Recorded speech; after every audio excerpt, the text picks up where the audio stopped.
नमस्कार, आप सभी का स्वागत है जस्ट हिंदी में। मैं हूं आपके साथ गीत उदय सैनी और वक्त हो चला है स्ट्रेट टॉक का। दुनिया भर में ऊर्जा संकट हर रोज ज्यादा गंभीर होता जा रहा है। कोरोना महामारी के बाद बिजली और पेट्रोलियम की तेजी से बढ़ रही मांग और मौसम संबंधी भविष्यवाणियों के कारण दुनिया के लगभग हर क्षेत्र में चिंताएं बढ़ रही हैं।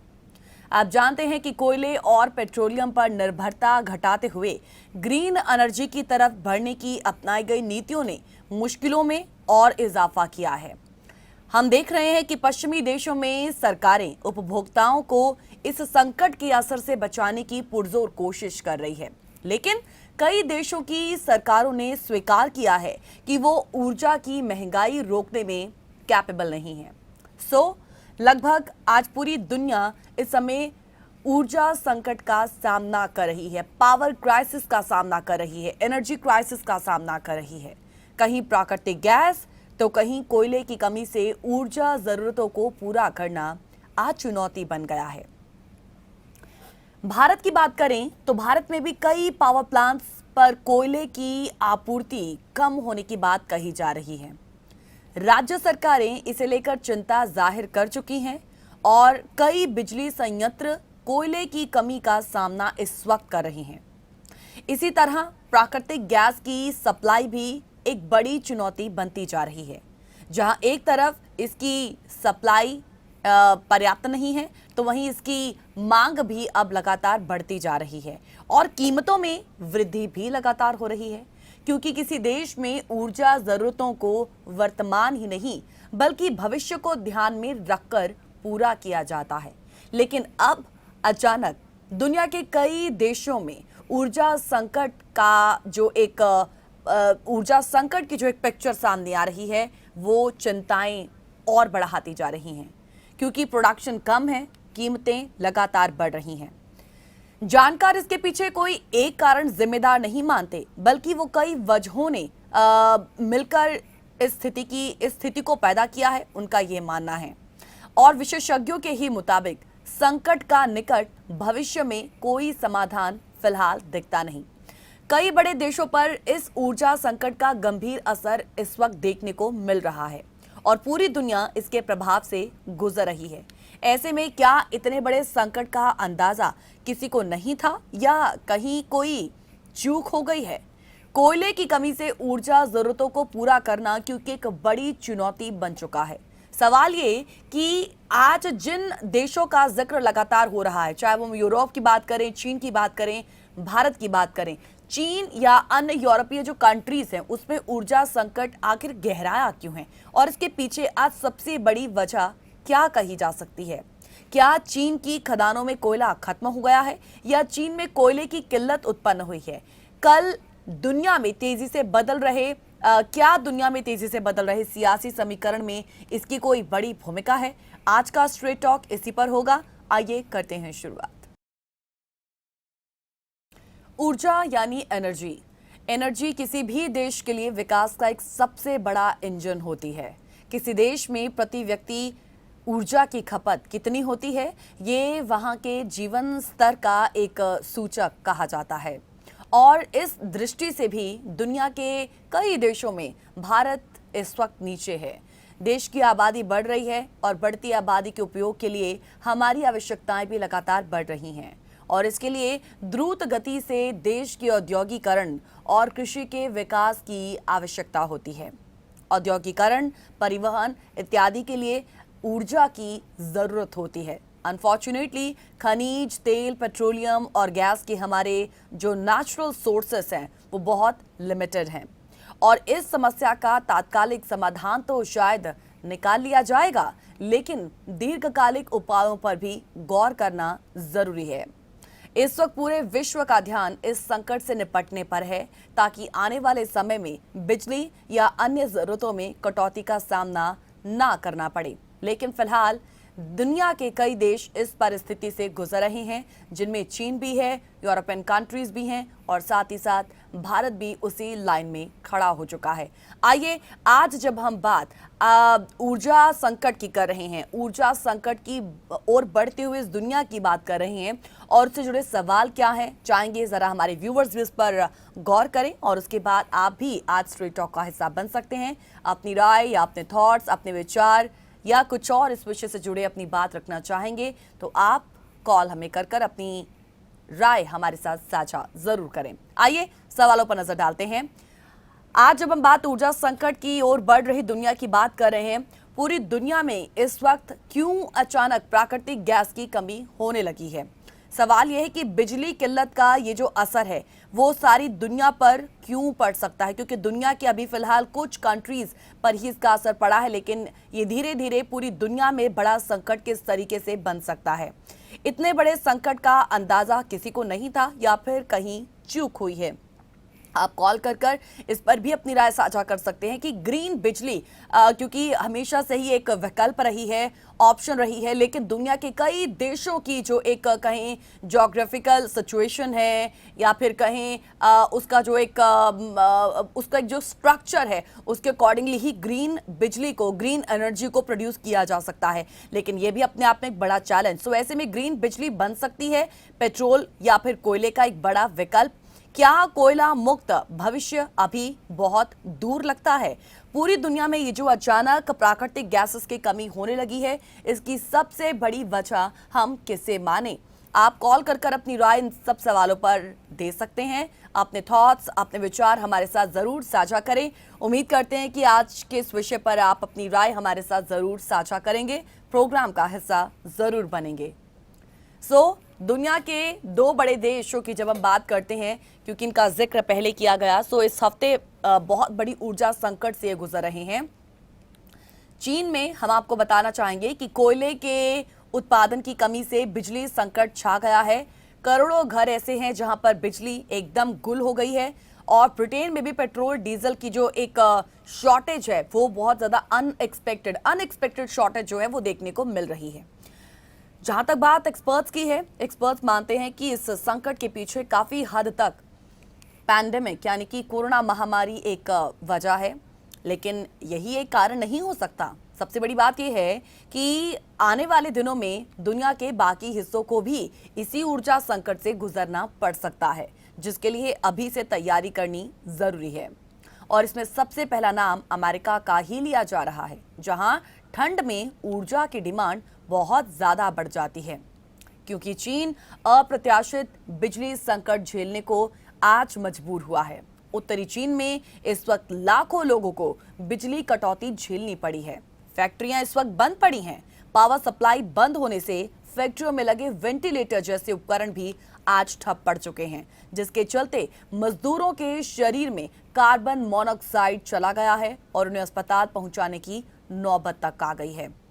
दूसरी ओर यूनाइटेड किंगडम जो अभूतपूर्व तेल संकट से इस वक्त गुजर रहा है, आपको यहां पर ये बताना चाहेंगे कि पेट्रोल पंपों पर सॉरी आउट ऑफ यूजर्स के बोर्ड इस वक्त लटक रहे हैं और नेचुरल गैसेस के जो प्राइसेस हैं वो भी आसमान छूने लगे हैं और पूरे के पूरे यूरोप में तेल की कीमतों में रिकॉर्ड इजाफा दर्ज किया जा रहा है। यही नहीं, जहां तक जिक्र हमने अमेरिका का किया, अमेरिका में ठंड शुरू होने से पहले ही गैसेस और कोल प्रोड्यूसर्स के पास डिमांड काफी बढ़ चुकी है। सवाल यह है कि इस वैश्विक ऊर्जा संकट की आखिर सबसे बड़ी वजह क्या कही जा सकती है और ये कितना और बुरा हो सकता है यदि सॉल्यूशन जल्द से जल्द नहीं ढूंढा गया। आखिर अंधेरे में इस वक्त दुनिया के कुछ और बड़े देश इस वक्त क्यों हमें नजर आते हैं?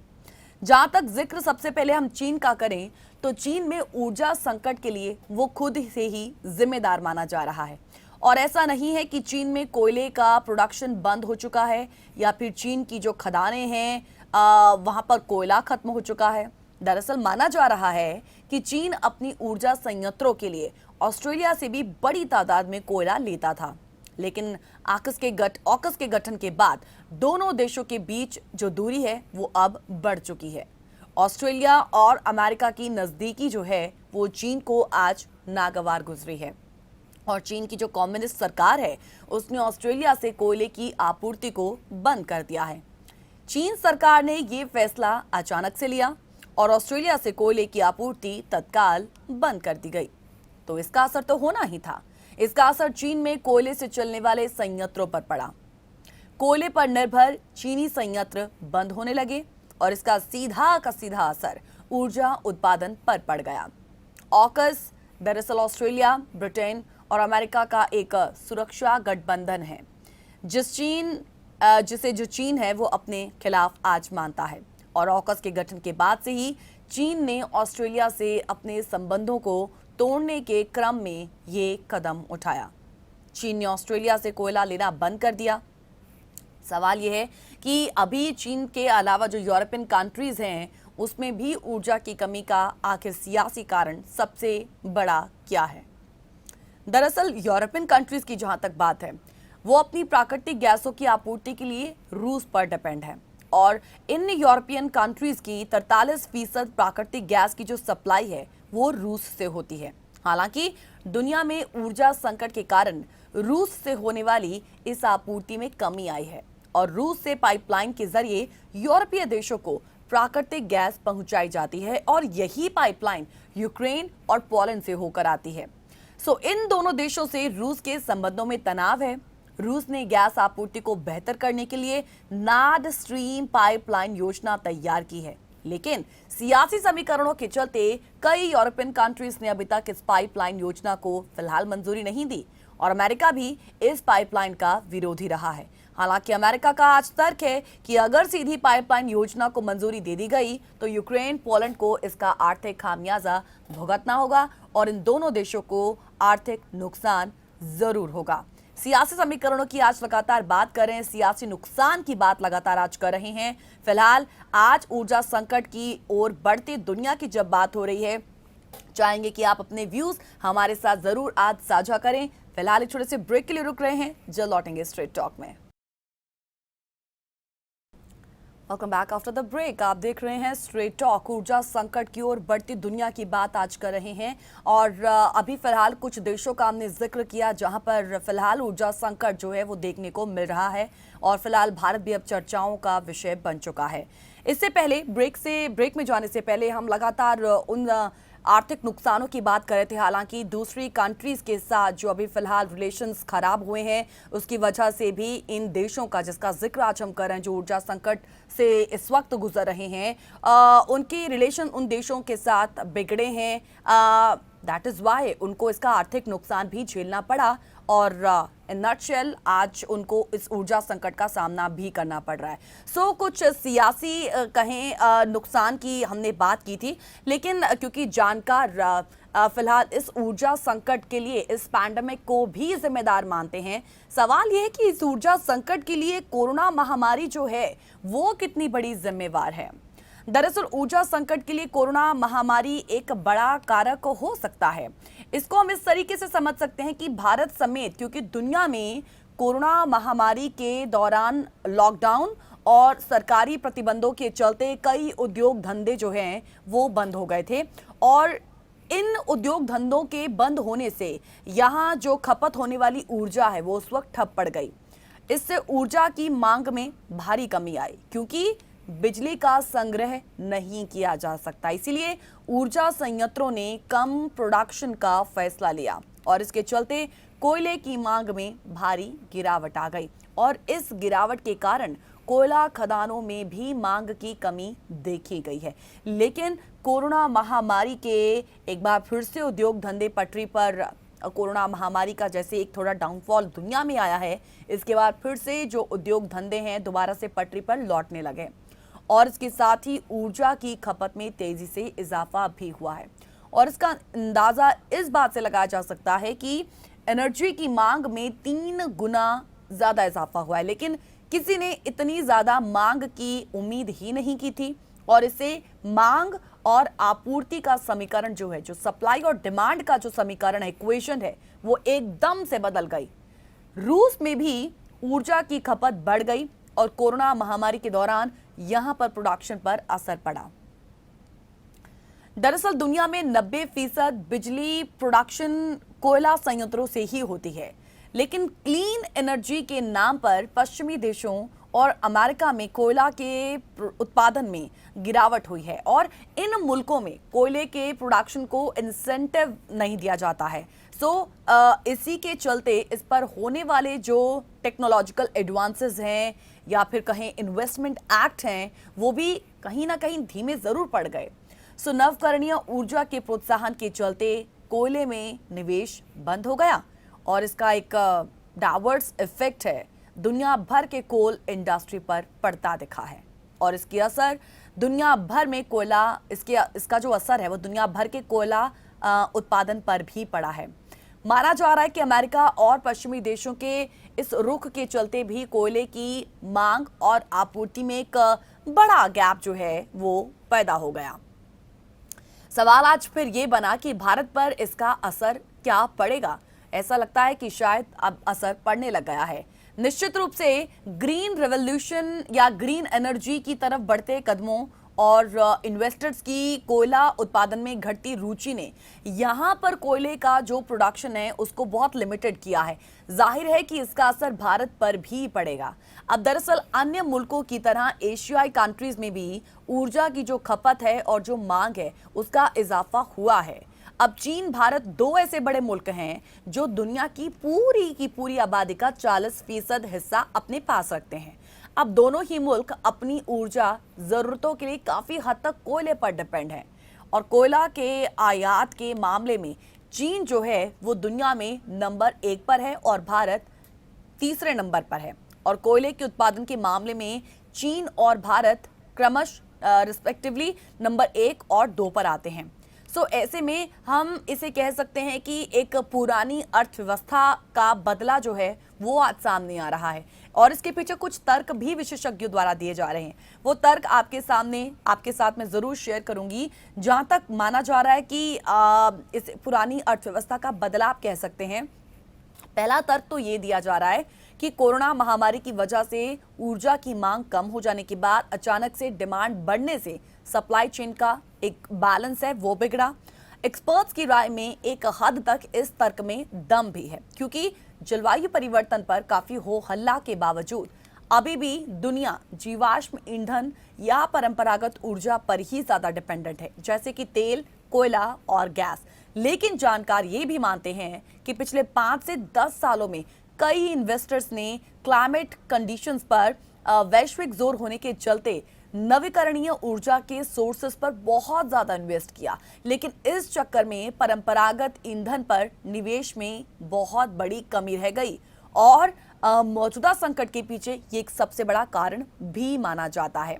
यहाँ पर गोल्डमैन सैच्स ग्रुप के कमोडिटीज रिसर्च के ग्लोबल हेड हैं जेफ करी। वो कहते हैं कि हम इसे पुरानी अर्थव्यवस्था का बदला कहते हैं। अब हम देखते हैं कि चीन में इस वक्त जो कोयले की कमी है उसके चलते बिजली संकट गहराया हुआ है।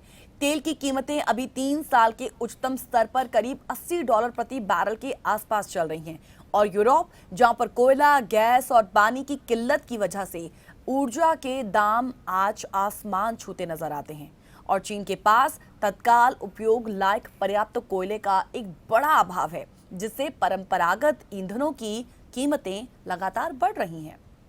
कोलंबिया यूनिवर्सिटी के प्रोफेसर हैं, उनके मुताबिक चीन अकेले पूरी दुनिया से ज्यादा कोयले का इस्तेमाल करता है और ड्रैगन दुनिया का सबसे बड़ा कोयला उत्पादक भी है, लेकिन सप्लाई की कमी के चलते उसे बिजली संकट की दौर से गुजरना पड़ा है, जिससे फैक्ट्रियों में आज उत्पादन एकदम ठप पड़ चुका है।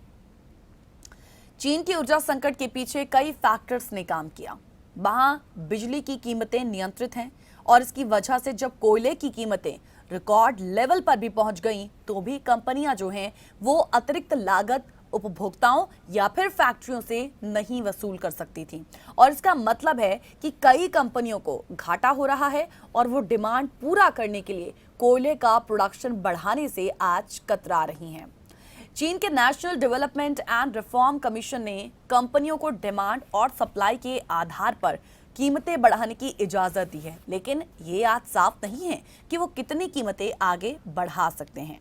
जानकारी के मुताबिक चीन सरकार जनता और फैक्ट्रियों के लिए भी इसी तरह की योजना पर यानी कि बिजली के दाम बढ़ाने पर आज विचार कर रही है।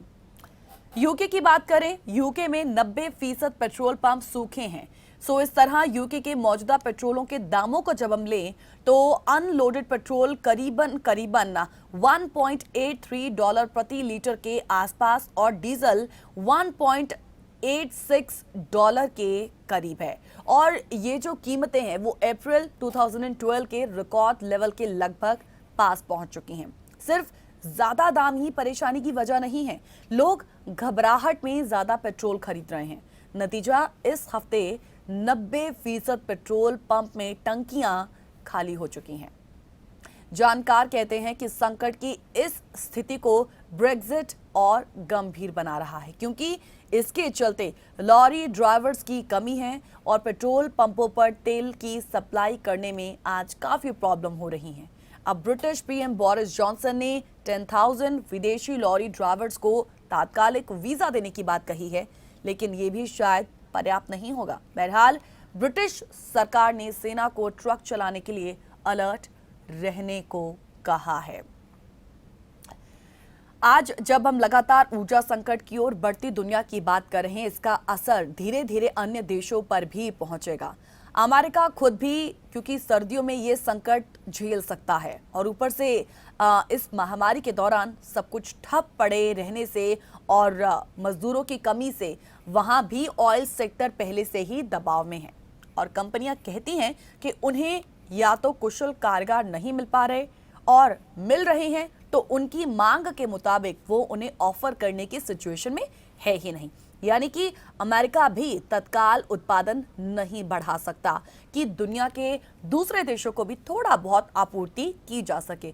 सो इसीलिए दुनिया में हर जगह लोगों को महंगी ऊर्जा के लिए मन बनाकर रखना ही होगा। हाँ, भारत जैसे देश में सरकार से ये उम्मीद की जा सकती है कि वो अपनी ओर से हर संभव कोशिश करे ताकि आम उपभोक्ताओं पर ज्यादा मार ना पड़े। और जहां तक ग्रीन एनर्जी की बात है तो ये भविष्य पर निर्भर है कि संकट से उस दिशा में तेजी से काम होता है या फिर दुनिया और ढीली पड़ जाती है। आज दुनिया भर में ब्लैकआउट की सिचुएशन हुई है और अगर ये धीरे धीरे ऐसी ही फैलती रही तो आखिर होगा क्या, हम इस पर भी बात करेंगे। लेकिन एक बार फिर से अपील करते हैं और उन सवालों पर नजर डालते हैं जिस पर आज हम बात लगातार कर रहे हैं। हम अपने व्यूअर्स से ये कहेंगे कि वो जरूर इस पर कॉल कर कर अपनी जो राय है इस वक्त हमारे साथ साझा करें। आज जब ऊर्जा संकट की चर्चाएं लगभग हो रही हैं, ऊर्जा संकट की ओर बढ़ती दुनिया की बात हो रही है, इसके लिए जिम्मेवार सबसे बड़ा किसे माना जाए? पूरी दुनिया में यदि हम इन प्राकृतिक गैसेस की कमी की बात जब हम करते हैं तो ये क्यों कमी आज हमें देखने को मिल रही है? इस किल्लत का असर जो है वो धीरे धीरे दुनिया पर क्यों और कैसे पड़ सकता है? इतने बड़े संकट के जब हम अंदाजे की बात करते हैं, क्या लगता है आपको, ये इसका जो अंदाजा है वो किसी को नहीं था या फिर कहीं किसी से चूक हुई है जिसकी वजह से आज इसका असर अब धीरे धीरे कुछ देशों में शुरू होने लगा है? बात ग्रीन एनर्जी की हमेशा होती है, लेकिन एक बार फिर से कहें कि ये एक तरीके का बड़ा चैलेंज है हर कंट्री के लिए। ग्रीन बिजली, क्या आपको लगता है कि पेट्रोल और कोयले का एक बड़ा विकल्प बन सकती है? क्या कोयला मुक्त भविष्य अभी भी बहुत दूर लगता है? इसके सबसे बड़े चैलेंजेस क्या माने जाएं? विकल्प क्या हो सकता है? सॉल्यूशन किस तरीके का इन सोर्सेस का हो सकता है, इन नेचुरल सोर्सेस का हो सकता है जिसकी आज बहुत बड़ी कमी जो है वो देखने को मिल रही है? एक सवाल जो है वो लगातार उठता हुआ नजर आता है कि आज जिन देशों में फिलहाल ये ऊर्जा संकट देखने को मिल रहा है, धीरे धीरे यदि इसी ब्लैकआउट की सिचुएशन दुनिया भर में हो गई तो फिर होगा क्या? क्या होगा? इमेजिन कीजिए, अज्यूम कीजिए और अपने थॉट्स भी हमारे साथ जरूर साझा कीजिएगा, हम आपको जरूर सुनना चाहेंगे। फिलहाल एक और छोटे से ब्रेक के लिए रुक रहे हैं, जल्द लौटेंगे स्ट्रेट टॉक में।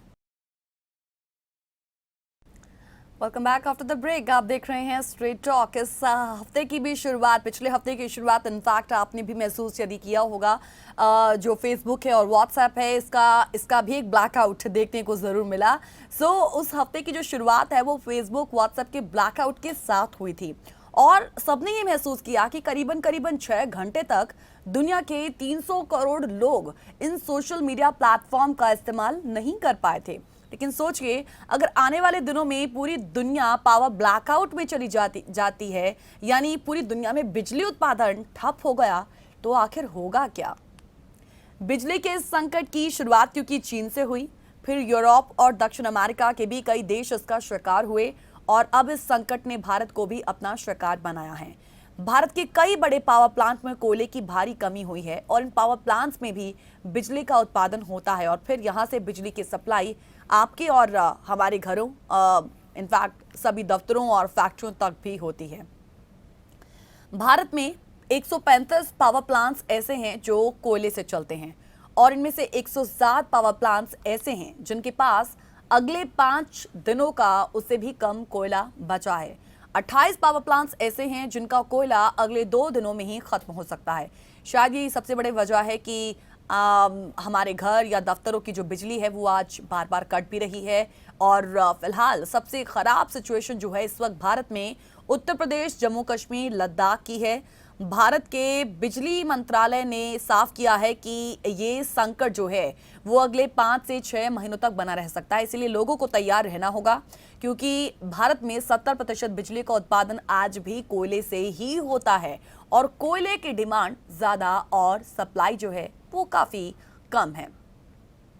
भारत की इकोनॉमी कोविड से हुए नुकसान से तेजी से उभर रही है और मैन्युफैक्चरिंग जैसे सेक्टर्स में पहले के मुकाबले ज्यादा बिजली इस्तेमाल हो रही है। यहां तक कि बिजली की मांग कोविड के पहले वाले दौर से भी ज्यादा हो गई है। वी हैव सीन के अगस्त 2019 में भारत में बिजली की खपत 10,06,000 करोड़ यूनिट्स थी, जो इस साल अगस्त में बढ़कर 12,04,000 करोड़ यूनिट्स हुई है। यानी कि सिर्फ पिछले 2 महीनों में ही भारत में बिजली की जो खपत है वो 17% तक बढ़ गई है और इससे क्लियर है कि भारत को पहले के मुकाबले और भी ज्यादा बिजली चाहिए और इसके लिए पहले से ज्यादा कोयला है। लेकिन इस समय इतना कोयला मिलना आसान नहीं क्योंकि भारत की तरह पूरी की पूरी दुनिया की इकोनॉमी पटरी पर लौट रही है और फैक्ट्रियों में पहले के मुकाबले ज्यादा प्रोडक्शन होने लगा है। इसी वजह से अंतर्राष्ट्रीय बाजार में कोयले की कीमत 40% तक इस वक्त बढ़ चुकी है और इसीलिए कोयले का जो आयात है वो बहुत इस वक्त महंगा पड़ रहा है। भारत में दुनिया का चौथा सबसे बड़ा कोयला भंडार है, लेकिन भारत में भी कोयले का उत्पादन पहले के मुकाबले कम हो रहा है। पिछले महीने हुई भारी बारिश की वजह से खदानों में ठीक से काम नहीं हो पाया और भारत का घरेलू कोयला उत्पादन भी घट गया है। वहीं पावर प्लांट्स कोयला जमा नहीं कर पाए हैं। आमतौर पर पावर प्लांट्स अपने पास कम से कम 2 हफ्ते तक का कोयला सुरक्षित रखते हैं, लेकिन अब ज्यादातर प्लांट्स के पास 1 हफ्ते का ही कोयला जो है वो नहीं बचा है। भारत को इसका हल शायद ढूंढना होगा, इनफैक्ट दुनिया को इसका हल जो है वो ढूंढना होगा, क्योंकि जब हम भारत की बात करते हैं इससे सिर्फ भारत के करोड़ों घर ही अंधेरे में नहीं डूब जाएंगे, बल्कि जो इसका असर है वो दफ्तरों और फैक्ट्रियों पर भी पड़ेगा और शायद ये भी हो सकता है कि दफ्तर और फैक्ट्रियों को कुछ समय के लिए बंद भी करना पड़े और अगर ऐसा हुआ तो भारत की इकोनॉमी की जो हालत कोविड ने की वही कोयले की कमी से हो जाएगी। हालांकि भारत के पक्ष में सिर्फ एक बात है और वो है कि भारत में सर्दी आने वाली है और आमतौर पर सर्दियों में भारत में बिजली की खपत कुछ हद तक कम हो जाती है, लेकिन फिर भी डिमांड और सप्लाई का अंतर शायद इतनी जल्दी कम ना हो। इस वक्त हम देखते हैं कि ब्लैकआउट का जो खतरा है वो सिर्फ कुछ ही देशों में नहीं बल्कि दुनिया पर भी मंडरा रहा है, लेकिन संकट में सिर्फ भारत ही नहीं है बल्कि पूरी दुनिया अलग अलग चुनौतियों का इस वक्त सामना कर रही है। हमने पहले भी बात की है कि ब्रिटेन में सैनिक ऑयल टैंकर्स को पेट्रोल पंप तक पहुंचा रहे हैं क्योंकि वहां इन टैंकर्स को चलाने वाले ड्राइवर्स की आज भारी कमी है और बाकी के यूरोप की महंगाई पिछले क्योंकि 13 वर्षों के मुकाबले सबसे हाईएस्ट लेवल पर है। चीन में भी कोयले की कमी की वजह से कई फैक्ट्रियां इस वक्त बंद हैं और दक्षिण अमेरिका में भी बिजली का जो एक अभूतपूर्व संकट है वो पैदा हुआ है। शायद सभी ये सोच ही रहे होंगे ऐसा हो क्या गया है कि सभी देश जो हैं वो आज इस वक्त बिजली संकट से जूझ रहे हैं। आपके मन में आपका अपना कोई विचार है तो आप इस पर जरूर हमारे साथ साझा करें, लेकिन जहां तक आज विशेषज्ञों की राय है वो हम आपके साथ जरूर साझा करेंगे कि अचानक कोयले का जो प्रोडक्शन है वो कैसे कम हुआ है। हमने बात इसकी पहले भी की कि कोरोना के बाद क्योंकि तेजी से सुधरती अर्थव्यवस्था जो है वो आज सबसे बड़ी इसके जिम्मेवार कही जा सकती है। हालांकि अर्थव्यवस्था को सुधारना भी एक सबसे बड़ा चैलेंज हर कंट्री के लिए रहा है और इसे ट्रैक पर लाना भी एक सबसे बड़ी प्रायोरिटी थी, लेकिन इस प्रायोरिटी को पूरा करने के चलते हम देख रहे हैं कि अन्य जो हमारे सोर्सेस हैं उसकी भारी किल्लत जो है वो होने लग गई है। 2020 में पूरी दुनिया में फैक्ट्रियां, ट्रांसपोर्ट, दफ्तर सब बंद थे, इसीलिए एनर्जी की डिमांड घटी और ज्यादातर देशों ने कोयला और तेल का उत्पादन कम कर दिया। लेकिन फिर वैक्सीन उपलब्ध हो जाने के बाद जो आर्थिक गतिविधियां हैं वो फिर से शुरू हुई हैं और ऊर्जा की डिमांड तेजी से बढ़ने लगी है, लेकिन इसकी सप्लाई नहीं बढ़ी। और इसकी दूसरी सबसे बड़ी वजह यह है कि दुनिया के कई देश अब कार्बन एमिशन को कम करने की कोशिश कर रहे हैं और ग्रीन एनर्जी की तरफ बढ़ते जा रहे हैं, लेकिन इसके लिए सही रोड मैप जो है वो आज तक नहीं बनाया गया है और जल्दबाजी की वजह से आज पूरी दुनिया में ये ऊर्जा संकट पैदा हुआ है। और उसका चीन सबसे बड़ा एग्जाम्पल आपके सामने है, हमारे सामने है। चीन अपने देश में कार्बन एमिशन में कटौती के लक्ष्य को जल्द से जल्द हासिल करना चाहता है, इसीलिए उसने कोयले के इस्तेमाल पर कई तरह के बैन लगा दिए और आज चीन के करोड़ों घर अंधेरे में डूबे पड़े हैं। भारत दुनिया का ऐसा तीसरा सबसे बड़ा देश है जो बड़े पैमाने पर जीवाश्म ईंधनों को निकालता है और उसमें भी वो सबसे अधिक कोयला निकालता है। और दुनिया के बड़े देश मांग इस वक्त कर रहे हैं कि कोयले का खनन कम किया जाना चाहिए। और ये भारत जैसे तेजी से विकास कर रहे देश के लिए कितना मुश्किल है कि वो अपने सबसे महत्वपूर्ण ऊर्जा स्रोत को खो दे, ये एक सबसे अहम सवाल बना हुआ है। यदि भारत में कोयले का ही सबसे बड़ा संकट आ जाए तो भारत की जो आर्थिक गतिविधियां हैं वो किस तरीके से चलेंगी, क्या वो ठप पड़ जाएंगी, भविष्य क्या हो जाएगा। भारत में कोयले की कमी के चलते क्योंकि कई दिनों से बिजली की कमी का संकट लगातार हो रहा है और कुछ राज्यों में फिलहाल इसका असर देखने को भी मिला है।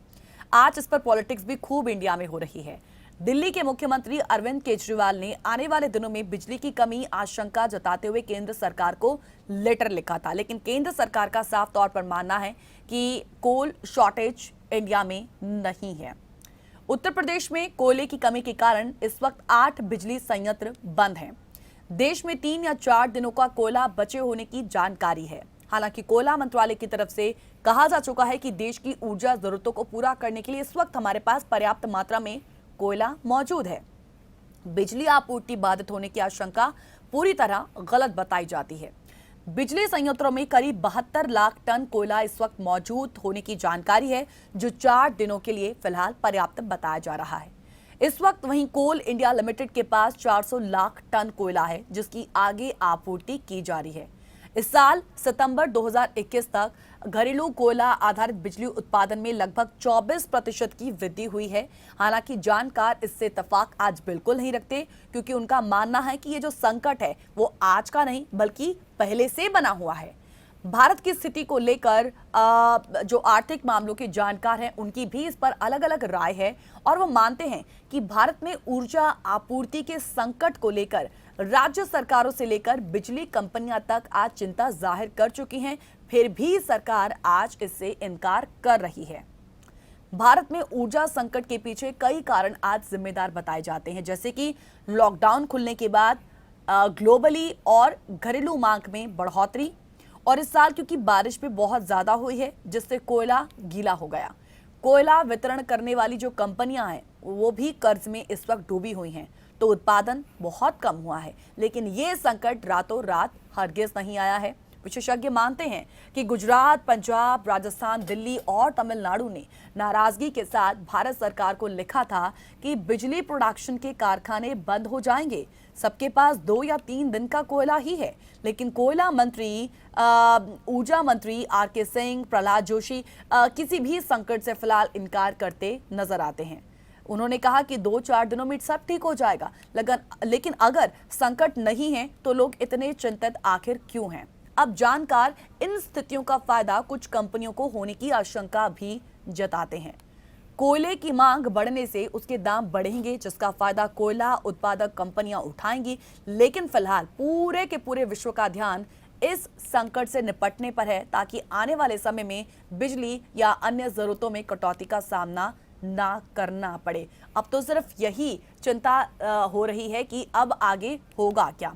लेकिन इसको लेकर भी जानकार यही मानते हैं कि इस समस्या का, क्योंकि एक तात्कालिक समाधान तो फिलहाल पूरी दुनिया में निकाल लिया जाएगा, लेकिन जहां तक बात दूर के समय पर है, यानी कि दीर्घकालिक उपाय, उस पर गौर करना जरूरी है। कोयला उत्पादन बढ़ाया जा रहा है और पूरी दुनिया इस पर फिलहाल काम कर रही है, लेकिन इन स्थितियों ने एक बात आज जरूर साफ की है कि कोयले को अपनी जरूरतों से हटाना इतना आसान आज बिल्कुल भी नहीं है, पूरी दुनिया के लिए नहीं है, क्योंकि बीच में एक समय आएगा जब कोयले और अन्य ऊर्जा संसाधनों के साथ हमें जीना पड़ेगा। अभी हम 100% शिफ्ट नहीं कर सकते, क्योंकि प्राकृतिक गैस का उत्पादन बहुत सीमित है और नवकरणीय ऊर्जा की अपनी सीमाएं भी हैं। दाम बढ़ गए हैं तो यह आपूर्तिकर्ताओं के लिए भी लाभ कमाने का एक अच्छा मौका है। कंपनियों ने जो खदानें बंद कर दी थी, अगर वहां उत्पादन बढ़ा देते हैं तो उन्हें काफी फायदा हो सकता है। सो फिलहाल इस तरीके की बातें अभी फिलहाल जो हो रही हैं वो सिर्फ और सिर्फ तात्कालिक उपायों के तौर पर ही हो रही हैं, लेकिन वही बात के दीर्घकालिक उपायों पर सोचना आज दुनिया के हर देश के लिए सबसे जरूरी कदम माना जा रहा है। लेकिन इसका सॉल्यूशन कैसे हो, क्या विकल्प हो, किस तरीके का समाधान जो है वो निकाला जा सकता है, इस पर आज चर्चाएं लगातार हो रही हैं। यदि आपके भी इंटरेस्ट का ये विषय है तो अपनी राय हमारे साथ जरूर साझा करें। ऊर्जा संकट की ओर बढ़ती दुनिया की बात आज हम लगातार कर रहे हैं, जिस पर क्योंकि अब ग्रीन बिजली की भी लगातार चर्चाएं होने लगी हैं और ये पूरी दुनिया के लिए, क्योंकि हम इस पर डिपेंड हैं और ऐसे में आज जब इसकी शॉर्टेज लगातार देखने को मिल रही है, सो इसका विकल्प क्या हो सकता है? क्या ये ग्रीन जो बिजली है, जो ग्रीन एक सोर्स है, वो इसका विकल्प सबसे बड़ा बन सकती है? क्या कोयला मुक्त भविष्य हम जिसकी कल्पना करते हैं, परिकल्पना करते हैं, क्या ये भविष्य में कभी पॉसिबल हो पाएगा? कोयला मुक्त दुनिया क्या हम इमेजिन कर सकते हैं? अपनी राय हमारे साथ जरूर साझा करें। यदि आपके मन में कोई विचार है, आप अपने विचार हमारे साथ साझा करना चाहें। फिलहाल एक और थोड़े से ब्रेक के लिए रुक रहे हैं, जल्द लौटेंगे स्ट्रेट टॉक में। Welcome back after the break. आप देख रहे हैं स्ट्रेट टॉक। ग्रीन बिजली क्या बन सकती है? पेट्रोल और कोयले का विकल्प, क्या इसे भरोसेमंद विकल्प कहा जा सकता है?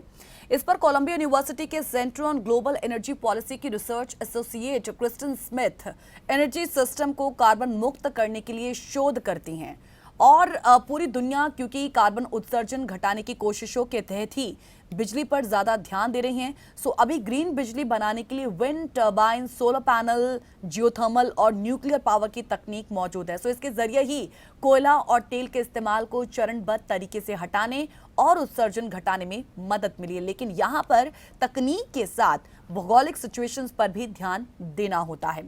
सो वो मानती हैं कि कई इलाकों में इस वक्त पानी के स्रोत हैं, जबकि कई जगहों पर नहीं है। हवा और सूरज की रोशनी से चलने वाले संयंत्रों की कामयाबी भी हर इलाके पर ही डिपेंड करती है और वहां पर मौसम और प्राकृतिक सोर्सेस कैसे हैं ये भी डिपेंड इस पर करता है। सो इसी से तय होता है कि आप कार्बन उत्सर्जन को किस हद तक रोक सकते हैं और इसके मायने भी ये हैं कि एशिया हो, चाहे अमेरिका हो या फिर यूरोप, यहाँ पर समाधान जो हैं वो अलग अलग हो सकते हैं, क्योंकि एक देश के अलग अलग हिस्सों में भी भौगोलिक स्थिति अलग हो सकती है और एक ही तकनीक जो है वो हर जगह कारगर नहीं हो सकती है। जमीन की जरूरतें जो होती हैं वो भी अलग अलग होती हैं। लोगों की पसंद को ध्यान में रखते हुए रिहायशी इलाकों में छोटे छोटे पैनल लगाने भी लगाने ज़रूरी होते हैं। सो उद्योग जगत की ज़रूरतें भी आज हर जगह अलग अलग है। कई उद्योगों में बहुत ऊंचे तापमान की ज़रूरत होती है। जब आप स्टील बनाते हैं तो आपको 1100 डिग्री सेंटीग्रेड तापमान की ज़रूरत होती है। सीमेंट सेक्टर के लिए 1400 डिग्री सेंटीग्रेड तापमान चाहिए होता है। इसका इतना तापमान हासिल करने के लिए बिजली का इंतज़ाम करना काफ़ी महंगा हो जाता है, यानी कि कुछ तकनीकों को अमल में लाने के लिए काफ़ी कुछ धन चाहिए और ये हर सिचुएशन पर अलग अलग तरीके से डिपेंड करता है।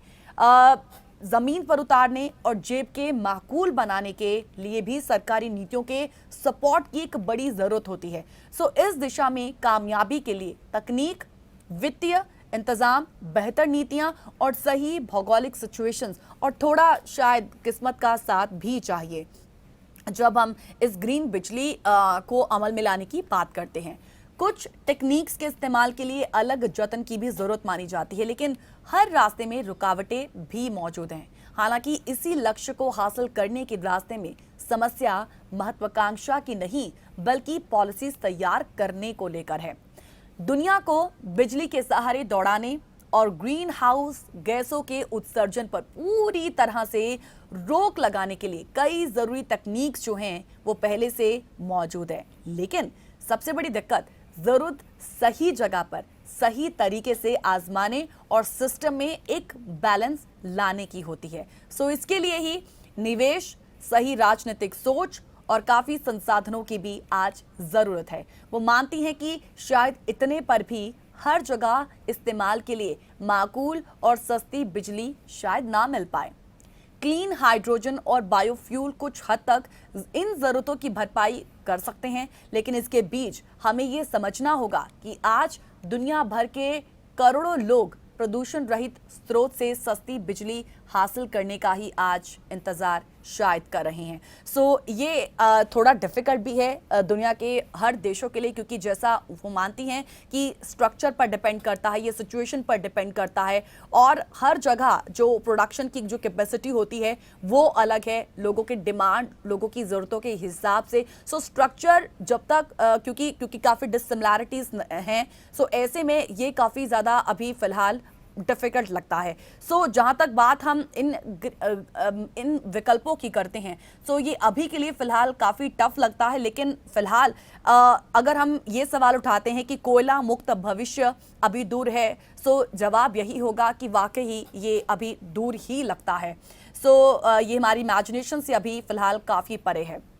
कुल मिलाकर ऊर्जा संकट की ओर बढ़ती दुनिया जिसकी आज हम बात लगातार कर रहे हैं, और क्योंकि अभी फिलहाल ये कुछ ही देशों तक सीमित है ये जो प्रॉब्लम अभी चल रही है, और माना जा रहा है कि दुनिया के अन्य देशों पर भी इसका एक सीधा सा असर जो है वो ज़रूर देखने को मिलेगा। सो एक ब्लैकआउट वाली सिचुएशन की हम बात कर रहे हैं, क्योंकि जैसा जिक्र मैंने पहले भी किया कि पिछले हफ्ते ही इसका एक सबसे बड़ा एग्जाम्पल हमारे और आपके सामने रहा है, जब एक डाउन टाइम हमने वो देखा, एक डाउनफॉल जो है वो चलते देखा। हालांकि ये पहली बार नहीं हुआ था, इससे पहले भी ये सिचुएशन आ चुकी है। सो उसके बाद ही लगातार ये अब क्योंकि एस्टिमेट्स किए जा रहे हैं कि आगे भी ये सिचुएशन जो है वो जरूर देखने को मिलेगी, और शायद इसकी जो शुरुआत है वो हो चुकी है। सो ऊर्जा संकट जो है वो फिलहाल अभी का नहीं बल्कि बहुत पहले भी इस विषय पर तुरंत बातें होती रही हैं, लेकिन जहां तक बात अब क्योंकि पैंडेमिक के बाद इन आर्थिक गतिविधियों के ट्रैक पर आने की है, क्योंकि अचानक से ही हर चीज की डिमांड अब बढ़ने लगी है, और इसी वजह से आज ये जो संकट है वो अब देखने को मिल रहा है। सो पूरी दुनिया में आज जिन प्राकृतिक गैसेस की कमी की आज बात कही जा रही है, इन सोर्सेज की कमी होने की बात कही जा रही है, उसका हल फिलहाल तात्कालिक रूप से निकाला जाना शुरू हो चुका है, लेकिन दीर्घकालिक उपायों के लिए फिलहाल हर सरकारों को, हर कंट्री को इसके लिए सोचना ही होगा। लेकिन चाहेंगे कि आज जिस तरीके की किल्लत या संकट पर जो है लगातार चर्चाएं हो रही हैं, इन पर बातें हो रही हैं, दुनिया के जो कुछ देश हैं फिलहाल इस संकट से गुजरते हुए नजर आते हैं। इस पर यदि आप अपने विचार रखना चाहेंगे तो आप हमारे साथ ज़रूर इस पर अपने विचार साझा करें, क्योंकि माना यही जा रहा है कि अंदाज़ा ऐसे संकट को लेकर बिल्कुल भी नहीं था, लेकिन कहीं ना कहीं चूक हम लोगों से भी हुई है, क्योंकि जिस तरीके से हर चीज़ की डिमांड अब बढ़ने लगी है, ज़्यादा से ज़्यादा प्रोडक्शन जो कैपेसिटी है वो अब बढ़ने लग गई है। सो इस वजह से एक शॉर्टेज जो है वो इन ज़रूरतों के हिसाब से काफ़ी ज़्यादा देखने को मिल रही है। लेकिन बेहद प्रोग्राम की शुरुआत में हमने एक कुछ सियासी क्योंकि हमने उन सियासी मायनों की भी बात की थी, जिसकी वजह से आज हम देखते हैं कि जो रिलेशंस भी दूसरी कंट्रीज़ के साथ खराब हुए हैं, जिस वजह से खराब हुए हैं, उसके बाद ही सप्लाई का अचानक से बंद हो जाना, उसकी वजह से भी आज लगातार कुछ कंट्रीज में इसका एक ड्रास्टिक इफेक्ट जो है वो देखने को मिला है। सो वजह कोई एक नहीं बल्कि अन्य ऐसी बहुत सी वजह हैं जिस पर आज हर विशेषज्ञों का, हर जानकारों का अपना एक मत है, अपनी अपनी एक राय है, जिस पर आज लगातार बातें की जा रही हैं। लेकिन फिर भी आज विकल्पों की आज जब बात होती है, सो डेफिनेटली आज कुछ हद तक हम देखते हैं कि कुछ ज़रूरतों की भरपाई हम कर सकते हैं, बहुत ही मिनिमल तरीके से कर सकते हैं। लेकिन आज जब हम दीर्घकालिक उपायों की बात करते हैं, सो इनके इन बिटवीन आज हमें ये जरूर समझने की जरूरत है कि दुनिया भर के करोड़ों लोग जो हैं वो प्रदूषण रहित स्रोत से सस्ती बिजली हासिल करने का एक इंतजार कर रहे हैं। लेकिन ये शायद अभी के लिए फिलहाल थोड़ा टफ जरूर लगता है। सो अब फिलहाल यही देखना होगा कि जिस तरीके की शॉर्टेजेस अभी फिलहाल देखने को मिल रही है, इसका सीधे तौर पर आम लोगों पर इसका असर काफ़ी ज़्यादा बड़ा है। यदि हम भारत की ही बात करें तो भारत में भी इसका एक ड्रास्टिक इफेक्ट ज़रूर देखने को मिला है, क्योंकि हम सीधे तौर पर देख रहे हैं कि पिछले कुछ महीनों से लगातार petrol prices, LPG gas cylinder, इन सब के जो भाव हैं वो लगातार बढ़ चुके हैं और डेफिनेटली इसका लोगों के बजट पर काफ़ी ज़्यादा असर पड़ चुका है।